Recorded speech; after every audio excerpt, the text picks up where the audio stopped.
The Book of Genesis. Chapter 19. The two angels came to Sodom at evening.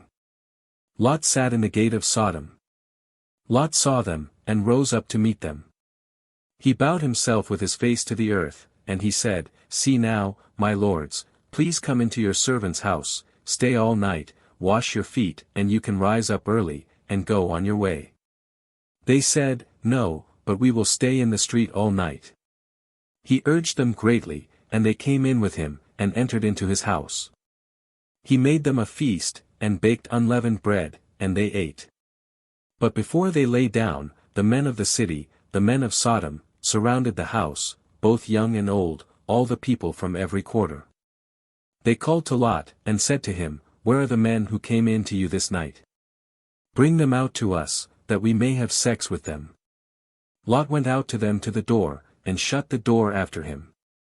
He said, "Please, my brothers, don't act so wickedly. See now, I have 2 virgin daughters. Please let me bring them out to you, and you may do to them what seems good to you. Only don't do anything to these men, because they have come under the shadow of my roof." They said, "Stand back." Then they said, "This one fellow came in to live as a foreigner, and he appoints himself a judge. Now will we deal worse with you, than with them?" They pressed hard on the man Lot, and came near to break the door. But the men reached out their hand, and brought Lot into the house to them, and shut the door.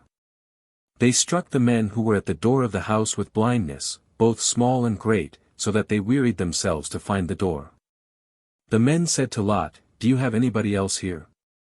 Sons-in-law, your sons, your daughters, and whoever you have in the city, bring them out of the place, for we will destroy this place, because the outcry against them has grown so great before Yahweh that Yahweh has sent us to destroy it." Lot went out, and spoke to his sons-in-law, who were pledged to marry his daughters, and said, "Get up. Get out of this place, for Yahweh will destroy the city." But he seemed to his sons-in-law to be joking. When the morning came, then the angels hurried Lot, saying, "Get up. Take your wife, and your 2 daughters who are here, lest you be consumed in the iniquity of the city." But he lingered, and the men grabbed his hand, his wife's hand, and his 2 daughters' hands, Yahweh being merciful to him, and they took him out, and set him outside of the city. It came to pass, when they had taken them out, that he said, "Escape for your life. Don't look behind you, and don't stay anywhere in the plain. Escape to the mountains, lest you be consumed." Lot said to them, "Oh, not so, my lord. See now, your servant has found favor in your sight, and you have magnified your loving kindness, which you have shown to me in saving my life. I can't escape to the mountain, lest evil overtake me, and I die. See now, this city is near to flee to, and it is a little one. Oh, let me escape there, isn't it a little one, and my soul will live." He said to him, "Behold, I have granted your request concerning this thing also, that I will not overthrow the city of which you have spoken. Hurry, escape there, for I can't do anything until you get there." Therefore the name of the city was called Zor. The sun had risen on the earth when Lot came to Zor. Then Yahweh rained on Sodom and on Gomorrah sulfur and fire from Yahweh out of the sky.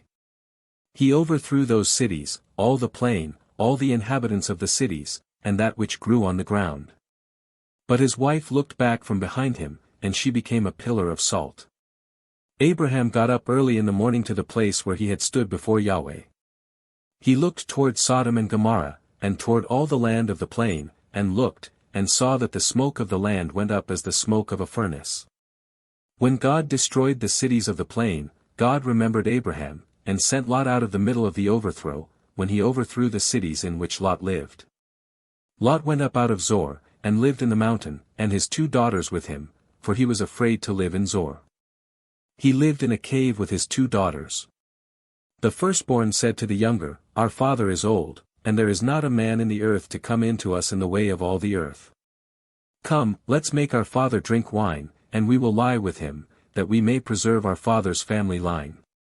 They made their father drink wine that night, and the firstborn went in, and lay with her father. He didn't know when she lay down, nor when she arose. It came to pass on the next day, that the firstborn said to the younger, Behold, I lay last night with my father. Let us make him drink wine again, tonight. You go in, and lie with him, that we may preserve our father's family line. They made their father drink wine that night also. The younger went and lay with him. He didn't know when she lay down, nor when she got up. Thus both of Lot's daughters were with child by their father. The firstborn bore a son, and named him Moab. He is the father of the Moabites to this day. The younger also bore a son, and called his name Ben-Ammi.